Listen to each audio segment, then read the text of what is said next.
తెలుగు రాష్ట్రాలపై మరో అల్పపీడన ప్రభావం పెద్ద ఎత్తున పడబోతోంది. మరో 2-3 రోజుల పాటుగా భారీ నుంచి అత్యంత భారీ వర్షాలు కురవబోతున్నాయి. బంగాళాఖాతంలో ఏర్పడినటువంటి ఒక అల్పపీడనం ఈ నెల 24న అంటే సుమారుగా మరో 2 రోజుల్లో అది వాయుగుండంగా బలపడే అవకాశం ఉందట. ఆ తర్వాత 26వ తేదీన అది తుఫాన్గా కూడా మారే అవకాశం ఉందట. ఏపీ తీరం వైపుగా ఇప్పుడు ఈ తుఫాన్ దూసుకురాబోతున్నటువంటి విషయాన్ని వాతావరణ శాఖ అధికారులు అంచనా వేస్తున్నారు. అయితే 29వ తేదీన అది తీరం దాటే అవకాశాలు ఉన్నాయని చెప్పి వాతావరణ శాఖ అధికారులు చెప్తున్నారు. అల్పపీడన ప్రభావంతో ఇప్పటికే ఏపీలో వర్షాలు కురుస్తూ ఉన్నాయి. అటు తిరుపతి, చిత్తూరు, కడప, అన్నమయ్య, నెల్లూరు, ప్రకాశం జిల్లాలో ఇప్పటికే భారీ వర్షాలు కురుస్తూ ఉండగా ఇక ఆ తరువాత మరికొన్ని జిల్లాలకు కూడా ఈ వర్షాలు విస్తరించే అవకాశం ఉంది. సో ఇప్పటికే ఆగ్నేయ బంగాళాఖాతంలో ఏర్పడినటువంటి ఈ అల్పపీడన ప్రభావం కొంత కనబడుతోంది. సో ముందుగానే అంతకంటే ముందు మీకు చెప్పినట్టుగా శ్రీలంకలో ఈ నెల 19న ఒక శ్రీలంకకి సమీపంగా ఒక అల్పపీడనం ఏర్పడింది. ఆ అల్పపీడన ప్రభావంతో పలు రాష్ట్రాలకి అంటే దక్షిణాది రాష్ట్రాలైనటువంటి తమిళనాడు, ఆంధ్రప్రదేశ్, తెలంగాణలోని పలు జిల్లాల్లో మోస్తారు నుంచి కొన్ని భారీ వర్షాలు కురుస్తూ ఉన్నాయి. సో ఇటు తిరుపతి, చిత్తూరు, కడప ఈ జిల్లాల్లో కూడా కొంత ఇప్పుడు ఆల్రెడీ వర్షాలు కురుస్తూ ఉండగా ఇప్పుడు మరొక అల్పపీడనం ఏర్పడింది. 24వ తేదీన ఇది వాయుగుండంగా మారి అది 29వ తేదీన ఏపీ తీరం దాటే అవకాశం కనబడుతోంది. మొన్న మోంతా తుఫాన్ తీరం దాటుతున్న సమయంలో ఎంతటి ప్రచండ గాలులు వీచాయి, ఎంతటి కల్లోలం సృష్టించబడింది. అంతా కూడా ఎక్స్క్లూజివ్గా అక్కడ రైతులు లేకపోతే సామాన్యమైనటువంటి మత్స్యకారులు, ఆ తర్వాత అక్కడ చేపల పెంపకాలు చేసేటువంటి రైతులు వీళ్ళంతా కూడా ఇంకా కోలుకోలేదు. అంతలోనే మరొక తుఫాన్ వస్తోంది. సిచ్యువేషన్ ఏంటి, అధికారులు ఏం చెప్తున్నారు?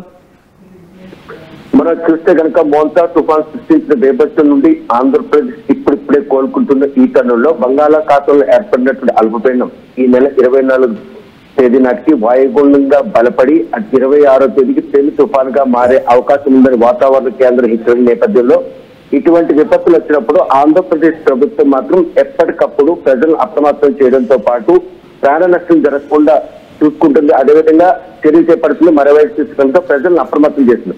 మోంతా తుఫాన్ విషయంలో మాత్రం డే 1 నుండి కూడా కంటి మీద కునుకు లేకుండా అధికార యంత్రాంగాన్ని అప్రమత్తం చేసి రాష్ట్రం మొత్తం మీద ఒక 2 అంటే యాక్సిడెంటల్ గా విద్యుత్ షాక్ ఒకటి, అదేవిధంగా ఇల్లు కూల ఒకటి, 2 ప్రాణహాని జరిగింది తప్ప ఎక్కడ కూడా ప్రాణహాని జరగలేదు. ఇంత బేభత్సం సృష్టించినప్పుడు కూడా రెస్క్యూ ఆపరేషన్ విషయంలో మాత్రం ఆంధ్రప్రదేశ్ ప్రభుత్వం తీసుకున్న చర్యలే ఈ రోజు ఇటువంటి విపత్తులు వచ్చినప్పుడు మాత్రం అప్రమత్తంగా ఉంటుందనేటువంటి స్పష్టం మనకు కనిపిస్తుంది. మరోవైపు చూస్తే కనుక 29వ తేదీ నాటికి ఇది పెను తుఫాన్ గా మారి విధ్వంసం సృష్టిస్తున్నటువంటి ఒక సూచన ఆంధ్రప్రదేశ్ ప్రభుత్వం మాత్రం ఇప్పటికే అప్రమత్తమైంది.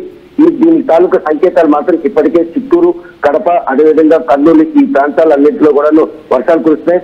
ఉత్తరాంధ్ర అదేవిధంగా ఉభయ గోదావరి జిల్లాలకు వర్ష సూచనలు లేకపోయినప్పుడు కూడాను దాని ప్రభావం మాత్రం పూర్తి స్థాయిలో ఉండే అవకాశాలు మాత్రం కనిపిస్తాయి. ఎందుకంటే ఒక్కసారిగా ఆకాశం మేఘావృతం కావడం, మరోవైపు ఈ చలికాలం కావడంతో ఈ తుఫాన్లు వచ్చినప్పుడు మాత్రం ప్రజల ప్రాణాలను కాపాడేందుకు రాష్ట్ర ప్రభుత్వం ప్రయత్నిస్తుంది. అందులో భాగంగానే 1000 కిలోమీటర్లు తీర విస్తరించినటువంటి ఆంధ్రప్రదేశ్ లో 193 కిలోమీటర్లు తీర విస్తరించినటువంటి శ్రీకాకుళం జిల్లాలో మాత్రం మోంతా తుఫాన్ సృష్టించిన బీభత్సంలో మత్స్యకారులు వారం రోజులుగా వేటలేని నేపథ్యంలో ఆంధ్రప్రదేశ్ మత్స్యకారులు ఆదుకునేందుకు మాత్రం సహాయ చర్యలు చేపట్టినటువంటి ఆ ప్రక్రియ మత్స్యకారుల కుటుంబాలు మాత్రం ఆకలి కేకలు లేకుండా చేసింది. అందులో ఎటువంటి అధ్యక్ష లేదు. ముఖ్యంగా చూస్తే కనుక ప్రస్తుతం వరి పంట చేతికొచ్చే ఈ సమయంలో మాత్రం వరి పంటను పరిరక్షించుకునేందుకు రైతులు నానా వేతలు పడుతున్నారు. మరోవైపు కూలీలు కొరత కూడా వారిని వెంటాడుతుంది. రిజర్వాయర్లో నీళ్లు నిండుకుండల్లా ఉన్నాయి. అదేవిధంగా నదులకు ఎక్కడ వరదొచ్చే అవకాశం ఉంటుంది. నదీ పరివాహ ప్రాంతంతో పాటు తీర ప్రాంతం మత్స్యకారులు కూడా అప్రమత్తం చేస్తున్నారు. 29వ తేదీ నాటికి రానున్నటువంటి ఈ పెనుముప్పు నుండి ఆంధ్రప్రదేశ్ ప్రజలను కాపాడేందుకు ప్రభుత్వం మాత్రం ఇప్పటికే చర్యలు మొదలుపెట్టే సంకేతాలు మాత్రం కనిపిస్తాయి. మోంతా తుఫాన్ సృష్టించిన బీభత్సం నుండి కోలుకుంటున్న ఆంధ్రప్రదేశ్ మాత్రం మరో వాయుగుండం పెను తుఫాన్ రూపంలో ప్రమాదం పొంచి ఉంది. వాతావరణ కేంద్ర హెచ్చరిక నేపథ్యంలో మాత్రం జిల్లా యంత్రాంగాలు మాత్రం ఇప్పటికే అప్రమత్తం చేశారు. వర్షాలు విస్తారంగా కురిసినట్టయినా కూడాను తీరం దాటినప్పుడు తాకినప్పుడు ఆ గాలుల వేగానికి విద్యుత్ సరఫరా అంతరాయం కలుగుతుంది. అదేవిధంగా చూస్తే కనుక చలికాలం, ఈ చలికాలంలో ఇటువంటి పెను తుఫాన్లు రావడం మాత్రం ప్రజల ప్రాణాలపై ముప్పు ఉంటుందన్న ఉద్దేశంతో ఆరోగ్య శాఖ అధికారులు కూడా అప్రమత్తం చేశారు. చలి గాలులతో ఉన్న నేపథ్యంలో కనుక విస్తారంగా వర్షాలు కురిసినా కూడా, ఈదురుగాలు వేసినా కూడా అపార నష్టం సంభవించే అవకాశం ఉంది. వరి రైతులు మాత్రం తమ పంటను పరిరక్షించుకునేందుకు ఇప్పుడే కోతలు మొదలు పెట్టారు. వాటిని ఇళ్లకు తెచ్చేందుకు ప్రక్రియ మాత్రం మొదలు పెట్టారు. ఈ నేపథ్యంలో ఏదైతే అంటే కళ్ళాలకు చేర్చలేనటువంటి వరి పంట ఉంటుందో అది పంట పొలాల్లోనే నిక్షిప్తం చేస్తారు. ఆ పంట పొలాల్లో పంటను పరిరక్షించుకునేందుకు రైతులు పడుతున్న వేతలకి కూలీలు కొత్త వారిని వెంటాడుతుంది. 29 నాటికి వస్తున్నటువంటి ఈ పెను ముప్పు నాయుడు, ఇప్పటికే అటు వర్షాలు సాధారణంగానే వర్షాకాలంలో కురిసిన వర్షాలు ఇట్స్ మోర్ ఇనఫ్. రెండు తెలుగు రాష్ట్రాల సిచ్యువేషన్ అదే.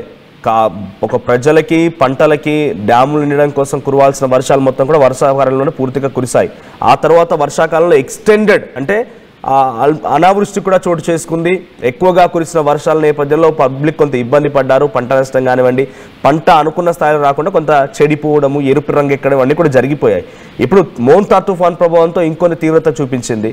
ఇప్పుడు ఈ 10 రోజుల కాలంగా చలి వణికిపోతున్నారు జనమంతా కూడా. 6 నుంచి 10 డిగ్రీల నమోదవుతున్న సిచ్యువేషన్. ఇప్పుడు మళ్ళీ ఒక తుఫాన్ రాబోతుంది అనేటువంటి ఈ హెచ్చరికల నేపథ్యంలో సో అటు హార్వెస్టింగ్ కొంత ముందుగానే వేగంగా కంప్లీట్ చేసుకునే ప్రయత్నం రైతులు ఏదైనా చేస్తున్నారు, లేదంటే దీని ప్రభావం ముఖ్యంగా అటు గ్రామీణ ప్రాంతాల్లో ఉన్నటువంటి రైతులపై ఎక్కువ ప్రభావం చూపించే అవకాశం ఉంది. సో వారిని ఎలా అలర్ట్ చేస్తున్నారు? వెంటనే హార్వెస్ట్ పూర్తి చేసుకోవాలని చెప్తున్నారా? హార్వెస్టింగ్ వచ్చినటువంటి పంటలు త్వరగానే కూలీల కొరత లేకుండా హార్వెస్టింగ్ అయిపోతున్నాయా? ప్రస్తుతం మాత్రం అదే వరి పండించే రైతుల పాలిట మాత్రం ఈ వస్తున్న పెన్ముప్పు శాపంగా మారినటువంటి సంకేతాలు స్పష్టంగా కనిపిస్తాయి. మోంతా తుఫాన్ వచ్చిన నాటికి మాత్రం పంటలన్నీ కూడా ఇంకా పండే దశలో ఉన్నాయి. ఎక్కడ కూడా నీరు నిలవ లేకుండా కిందకు విడిచిపెట్టాలని వ్యవసాయ శాఖ అధికారులు రైతులు సూచన చేయడం, తదనుగుణంగా రైతులు కూడా వారి సూచనలు పరిగణన తీసుకొని నీటి విడిచిపెట్టడం. ఇప్పుడు పంట అంతా కూడా కోతకొచ్చే దశలో ఉంది. దాన్ని సంరక్షించుకునే దిశగా రైతులందరూ కూడా పొలాల్లోనే ఉండి ఆ పంటని పరిరక్షించుకుంటున్నారు. కాకపోతే వస్తున్నటువంటి పెనుముప్పు నుండి ఆ పంటని ఇళ్లకి తెచ్చుకునేంత వరకు సమయం ఇస్తుందా, లేకపోతే ఆ పంట నేటు కూలిపోయేటువంటి పరిణామాలు ఏవైనా చోటు చేసుకుంటా, ఈ భయం మాత్రం రైతుల్లో నెలకొంది. జిల్లా యంత్రాంగం మాత్రం వ్యవసాయ శాఖ అధికారుల సూచనల మేరకు రైతులందరూ కూడా త్వరితగతిన ఆ పంటను పరిరక్షించుకోవాలి. ఆ ధాన్యాన్ని కూడా వెంటనే అమ్ముకునే విధంగా ధాన్యం కొనుగోలు కేంద్రాలను కూడా ఇప్పటికే అందుబాటులో తెచ్చారు. ఏ రైతు కూడాను ధాన్యం అమ్ముకునేందుకు ఎటువంటి దిగులు పడకుండా ధాన్యం ఎప్పుడు తెచ్చిన తర్వాత అది తేమ ఉన్న కాలం లేకపోతే పూర్తిగా ఎండిపోయిన ధాన్యం అయినా కూడా వెంటనే కొని వారికి మాత్రం ఆర్థికంగా ఎటువంటి నష్టం కలగకుండా ఉండేందుకు మాత్రం చర్యలు మొదలు పెట్టారు. మోంతా తుఫాన్ సృష్టించిన బీభత్సంలో కోట్లాది రూపాయల నష్టం జరిగినట్టు వరి రైతులకు మాత్రం ఆ పంటను పరిరక్షించుకోవడంతో పాటు పంటను అమ్ముకునేందుకు అవసరమైన చర్యలు చేపడతారు. 29వ తేదీ నాటికి ఈ పెను తుఫాను వచ్చేసరికి వరి పండించే రైతులందరూ కూడా తమ వరి అంటే ధాన్యాన్ని అమ్ముకునేందుకు, అదేవిధంగా దాచుకునేందుకు అవసరమైనటువంటి విషయాల్లో మాత్రం వ్యవసాయ శాఖ అధికారులు సూచనలు చేస్తారు. మరో చూస్తే కనుక చేపల వేటకి అనువైనటువంటి ఈ రోజుల్లో మత్స్యకారుల పాలిట మాత్రం ఈ పెను ముప్పు మరో పెనుగండగా మారిందనుకోవచ్చు. ఎందుకంటే మోంతా తుఫాను సృష్టించే వ్యవస్థలో వారం రోజుల పాటు వేటకు వెళ్లే పరిస్థితి లేదు. ఎందుకంటే అలల ఎగసిపాటు, సముద్ర అల్లకలాలు, ఈ పరిణామాలన్నీ కూడాను మత్స్యకారులకు మాత్రం తీవ్ర నష్టం వాటిల్లి. ఆంధ్రప్రదేశ్ ప్రభుత్వం మాత్రం తీరం దాటిన తర్వాత మత్స్యకారులకు మాత్రం సహాయ చర్యల రూపంలో గ్రాసరీస్ కావచ్చు, వారికి అంటే ఆహార పదార్థాలు, బియ్యం కూడా అందజేశారు. కానీ ఇప్పుడు వస్తున్న ఈ తుఫాను కారణంగా కనుక ఏవైనా నష్టం జరిగితే అది మొట్టమొదటిగా వరి పండించే రైతులకే తీవ్ర నష్టం ఉంటుంది. మత్స్యకారుల ఇళ్లలో మళ్ళీ ఆకలి కేకలు మిగిల్చేటటువంటి పరిణామాలు మాత్రం కనిపిస్తూ వారందరినీ కూడా ఆదుకునేందుకు వస్తున్నటువంటి పెనుముప్పు నుండి ఆంధ్రప్రదేశ్ ప్రజలు అప్రమత్తం చేసేందుకు మాత్రం ఆంధ్రప్రదేశ్ ప్రభుత్వం సంసిద్ధంగా ఉందన్నటువంటి సంకేతాలు మాత్రం స్పష్టంగా కనిపిస్తాయి. Manoj, right, thank you Naidu. So మొత్తంగా అటు మరోసారి బంగాళాఖాతంలో అల్పపీడనం ఏర్పడింది. ఆ అల్పపీడనం కాస్త వాయుగుండంగా మారే అవకాశం ఉంది. ఆ తర్వాత తుఫాన్గా బలపడిపోయి 29వ తేదీన ఆంధ్రప్రదేశ్ దగ్గర తీరం దాటే అవకాశం ఉంది. ఆ సమయానికి ప్రచండ గాలులు వీచే అవకాశం ఉంది. మోంతా తుఫాన్ ప్రభావం నుంచి ఇప్పుడిప్పుడే కోలుకుంటున్నటువంటి ఆంధ్రప్రదేశ్ కానీ తెలంగాణ రాష్ట్రంలోని పలు జిల్లాలకు కానివ్వండి, ఇప్పుడు మరొక బిగ్ షాక్ అని చెప్పాలి. సో రైతులు ఎవరైనా ఇంకా మీ పంట చేతికొచ్చింది, కూలీల కొరతతో మీరు ఇంకా కనుక హార్వెస్ట్ చేయకపోతే వెంటనే ఏదో ఒక సమస్యను ఎదుర్కొన్నా సరే, ఎటువంటి ఇబ్బందులు పడ్డా సరే వెంటనే ఆ పంటని హార్వెస్ట్ చేయండి, పంటని కోసి చేతికి తీసుకోండి. లేదనంటే ఈ ప్రభావంతో మళ్ళీ పంట మొత్తం నేల కొరగొచ్చు, ఆ వరి మొత్తం కూడా నేల రాలిపోవచ్చు, ఇవన్నీ కూడా ఇబ్బందులు ఉండే అవకాశం ఉంది. సో 29వ తేదీన తీరం దాటే సమయానికల్లా కొంత భయంకరమైనటువంటి గాలులతో మళ్ళీ భారీ వర్షాలు కురిసే అవకాశం ఉంది. ఇప్పటికే పలు జిల్లాల్లో భారీ వర్షాలు కురుస్తున్నాయి. తిరుపతి, అన్నమయ్య, నెల్లూరు, ప్రకాశం, గుంటూరు ఈ ప్రాంతాల్లో భారీ వర్షాలు కురుస్తూ ఉండగా మరింతగా ఈ వర్షాలు ఇప్పుడు తీరం దాటే సమయానికల్లా లేకపోతే ఇది బంగాళాఖాతంలో అల్పపీడనం ఏర్పడే సమయానికల్లా కొంత తీవ్రమైనటువంటి వర్షాలు కురిసే కూడా అవకాశం కనబడుతోంది. సో ఇప్పటికే అటు మోంతా తుఫాను ప్రభావం అది ముగిసిందో లేదో అంతలోనే చలి తీవ్రత పెరిగిపోయింది. సుమారుగా తెలంగాణలోని లీస్ట్ ఇప్పుడు నమోదైనటువంటి ఉష్ణోగ్రతలు చూస్తే 6 డిగ్రీల నుంచి 8 డిగ్రీల మధ్య ఆదిలాబాద్ ప్రాంతాల్లో నమోదవుతోంది. సో అటు ఏపీ వ్యాప్తంగా కూడా సుమారుగా 7-8 డిగ్రీలు నమోదవుతోంది.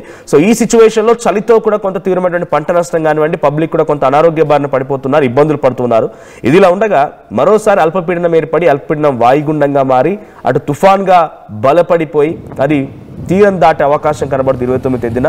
సో దీని ప్రభావంతో మరింత కూడా కొంత ఇబ్బంది పడే అవకాశం ఉంది. సో ప్లీజ్ బీ కేర్ఫుల్, తగు జాగ్రత్తలు తీసుకోండి. ముఖ్యంగా రైతులు మీ పంటని మీరు వెంటనే హార్వెస్ట్ చేసుకొని పంటని చేతికి తీసుకోండి, లేదంటే ఈ ప్రభావం మరింతగా రైతులపై ఎక్కువగా పడే అవకాశం ఉంది.